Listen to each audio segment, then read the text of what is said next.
que foi confrontado num avião. Por quem? Por uma ex-BBB que só foi para causar. Olha aí, ex-BBB ataca Nicolas Ferreira, está no nosso site, no Paradoxo BR, em voo, e deputado federal retruca. A matéria diz que BBB em queda livre, nada melhor então que se envolver numa briga com o deputado federal mais votado do Brasil para voltar à mídia. Foi exatamente isso que aconteceu entre a ex-integrante do Big Brother de 2016 e Nicolás Ferreira, que é deputado federal pelo PL de Minas Gerais. Só que nós temos as imagens, né? Todo mundo viu isso, já replicou em todas as redes sociais, mas é importante, Esther, nós mostrarmos o que aconteceu. E eu vi também que você repercutiu no seu Twitter hoje essa questão do Nicolas. Vamos colocar, por favor, dá para subir as imagens agora, para a gente já vai com o assunto completo nessa discussão de sexta-feira. Será que nós temos ele no ponto? Agora sim, está chegando aí. Olha quem sentou do meu lado agora. Nicolas, eu te indaguei se você vai continuar fazendo crimes em pleno plenário. Eu não estou falando da minha participação do Big Brother, eu estou falando do seu decoro parlamentar que foi quebrado em pleno plenário da Câmara. Você sabe que você poderia ter saído preso, né? Preso, e é um crime inafiançável. Transfobia. E também o decoro. Você sabe que... E a sua cassação, os seus outros processos? Você expôs uma menina de 14 anos. Você expôs uma menina de 14 anos, estudante num colégio de Belo Horizonte. Você é mentirosa. Não, eu não minto. Eu não minto, Nico. Você quebrou o decoro, você agora vai enfrentar um processo de cassação. Não é ironia do destino. Eu ontem estava divulgando uma lista para assinarem. Gente, todo mundo vai assinar. E ele falou que vai continuar falando. E ele quer opinião. É minha opinião e eu tenho direito. O pior de tudo é a gente ver que o cara tá errado, que o cara cometeu um crime e as pessoas no avião, praticamente 200 contra 1, 200 pessoas contra 1, falando, é isso mesmo, Nicolas, não é crime nada, fala mesmo, sabe? Olha... Tá difícil, né? Tá difícil querer sustentar uma retórica, uma narrativa dessas, Esther. Talvez o Big Brother de 2024 chame essa moça de novo, porque ela está precisando estrelar alguma coisa, que está muito difícil ser uma Zé Ninguém, não é? Então, e eu acho curioso o seguinte, ela tenta imputar, né, ao deputado federal eleito, Nicolas, uma suposta quebra de decoro parlamentar, só que ela não conseguiu manter o decoro no próprio reality show da Globo, né, que nem exige tanto assim. Ela foi expulsa naquela ocasião porque ela bateu no coleguinha. Então, assim, eu acho que ela está um pouco equivocada aí quanto a essas questões. Mas eu até fiz uma brincadeira hoje, se não me engano, foi no meu Facebook que eu fiz essa brincadeira aqui. Eu acho que entre a grande raiva que eu tenho, assim, desse nosso... instabilidade jurídica, tá? Vou falar dessa maneira para não provocar nenhum ser supremo, tá bom? Mas eu acho que a grande raiva que eu tenho dessa nossa instabilidade que os corvos jurídica, não venham voar sobre a sua cabeça, né? Justamente, é que eles empoderaram, tá? Porque eu não gosto da palavra empoderaram, eles empoderaram um tanto de gente inapta a querer falar sobre direito. É como se as cadeiras de direito elas não tivessem uma duração de 5 anos. É como se passar numa prova da OAB fosse fácil. É como se falar sobre crime, materialidade, imunidade fosse uma coisa assim. Veja, ouvi dizer, então deve ser, né? Então ela diz, nossa, poxa vida. Primeiro, ela evoca que ele cometeu um crime em pleno plenário da Câmara. Fiquei confusa, mas entendi o que ela quis dizer. A primeira coisa que ela não entendeu ainda é que o Nicolas ele não só não cometeu crime algum, isso não existe, mas quando ela diz que ele cometeu crime, talvez ela queira dizer sobre aquela questão da equiparação, né, que fez o STF recentemente relacionado ao crime de racismo, né, que coloca a transfobia equiparada ao crime de racismo. Ela não entendeu o voto dos ministros, em primeiro lugar, e a segunda coisa é que ela também não entende como funciona a imunidade parlamentar, que nesse caso do Nicolas é absoluta, ela é material, porque ele estava no plenário, e ele não só estava no plenário, como é sequer possível invocar, talvez, esse relativismo do direito, porque ele não ofendeu ninguém, ao contrário disso, ele faz um discurso em defesa daquilo que é dito como uma segunda minoria, né? Que na verdade não é uma minoria, é uma maioria, que são as mulheres, afinal de contas. Então, ela se confunde muito e quando ela se confunde, ela diz assim: não existe direito absoluto, que geralmente costuma ser o grande argumento dessa turma, né? Não existe direito absoluto. Mas pera, não existe o direito absoluto da liberdade de expressão, como não existe o direito absoluto da liberdade dela de agressão, idem. E quando ela diz isso, é como se o crime de opinião, né, que ela tanto evoca, como se eles tivessem esse direito absoluto e não tem. Quando o STF ele fala sobre esta questão da materialidade, né, quando ele invoca uma materialidade sobre a equiparação ao crime de racismo, ele deixa resguardada e ressalvada a liberdade religiosa dos cidadãos. E ele deixa também ressalvada a liberdade religiosa de todas as denominações de pastores para que possam exercer os seus cultos e, principalmente, a sua liberdade de consciência e de crença. Quando o Nicolas diz que um homem se sente uma mulher, é porque ele está fundado numa crença dele. Então, isso acho que tem que ficar um pouco mais claro para ela, que é uma coisa que talvez ela não tenha entendido. E ela acha, então, a partir desses slogans que o movimento revolucionário dissemina por aí, que ela tem algum tipo de direito absoluto que não tem.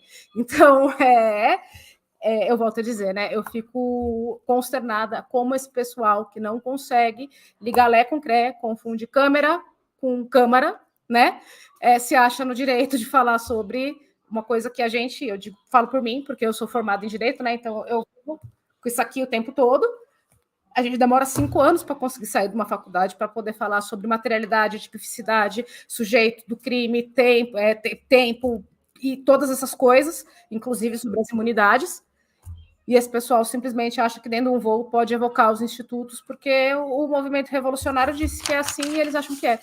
Outra coisa que ela não entendeu é a questão da política representativa, né?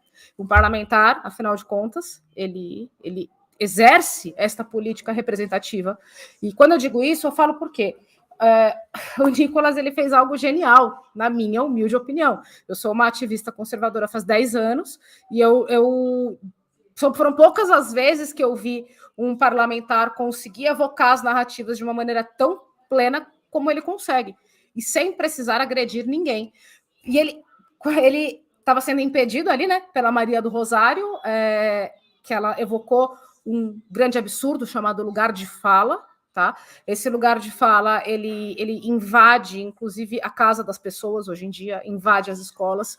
As crianças e os adolescentes sofrem com bullying ideológico reiteradamente, a partir deste instituto inventado pela engenharia social, denominada Movimento Revolucionário, e ela invoca isso em plenário. E por que é um absurdo ela invocar isso? Um parlamentar, ele não responde por si, ele não está ali dentro da sua condição individual de homem e mulher, ele está representando, no caso do Nicolas, 1.600.000 votos de homens, mulheres, e o Nicolas, ele simplesmente deu uma volta nisso daí, botando uma peruca, tá? Botou a peruca e falou, então hoje, fluir de gênero, hoje me sinto mulher. E isso que deixou eles pé da vida. E assim, e o Nicolas, quando ele sobe no plenário, ele faz o discurso que ele precisa fazer, e eu me sinto representada porque, além de mulher, tenho uma filha. Então, eu não quero que a minha filha escolha fazer um esporte, supondo que ela queira fazer MMA, e tenha que, em determinado momento, competir com um homem que se sinta mulher. Eu sinceramente, não gostaria de ter a insegurança de um banheiro misto. Por quê? Eu não discuto as relações de fenótipo, tá? Quando o trans, ele efetivamente é um trans e faz toda a transição e tem a aparência feminina. O que eu discuto é que nós estamos numa sociedade da qual eu parto da premissa que o homem, ele é mau por natureza e ele encontra subterfúgios para cometer crimes. E a partir desse subterfúgio, ele vai se travestir de mulher para poder aliciar meninas, garotas e mulheres dentro de banheiros, porque ele vai estar respaldado para isso. Então, eu acho que você aumenta demais a incidência e a segurança das mulheres. Eu não estou culpabilizando nenhum tipo de pessoa ou de condição específica. Ao contrário disso, acho, inclusive, que é um tiro no pé do próprio movimento LGBTXYZ, esse tipo de coisa, porque a partir do momento que você aumentar a incidência de crimes que são cometidos por homens e que vão utilizar desse subterfúgio por serem maus, isto vai cair na conta deste movimento. Entende? Eu estou lembrando aqui que alguns anos passados nós tínhamos vagões de trem aqui em São Paulo, específico para mulheres. Agora, nós podemos abrir o banheiro das mulheres para homens que se dizem, porque ele não precisa ser uma mulher, né? Ele é primeiro que ele tem testículo, tem próstata. Ele pode dizer, eu me sinto uma mulher e aí eu entro num banheiro de mulher, sendo que no vagão de trem só se for mulher. Uma coisa tão louca. Nós vivemos, na verdade, uma esquizofrenia social, né? É esquizofrênica a sociedade de hoje, porque foge totalmente da realidade. Quando o Nicolas vai a um plenário e usa esse artifício de colocar uma peruca loira, ele está exatamente invocando os mesmos direitos, né, desses que se sentem. Bom, então agora eu sou a Nicole. Só que ele chama a atenção para uma grande dor hoje. As mulheres lutaram por muito tempo para terem o seu espaço preservado, e não só preservado, mas como valorizado. Aí vem um homem com testículo e próstata e que se diz mulher e toma o espaço das mulheres. Está aí perdendo na natação, perdendo no judô, perdendo em vários esportes que exigem força, porque testículo produz testosterona. É mais força do que mulher. É impossível. E aí vem uma mulher, pelo menos a que a gente acha que ela é, né? Tem nome de carro, e carro ruim, por sinal, né? Tem nome de carro. E carro que engasga. E aí vem e quer cobrar de um parlamentar que no artigo 53 da Constituição Federal lhe garante pleno uso sobre quaisquer fala. Tudo bem que na legislatura passada isso foi rasgado por alguns momentos, né? Até com a anuência de 364 deputados na prisão de Daniel Silveira.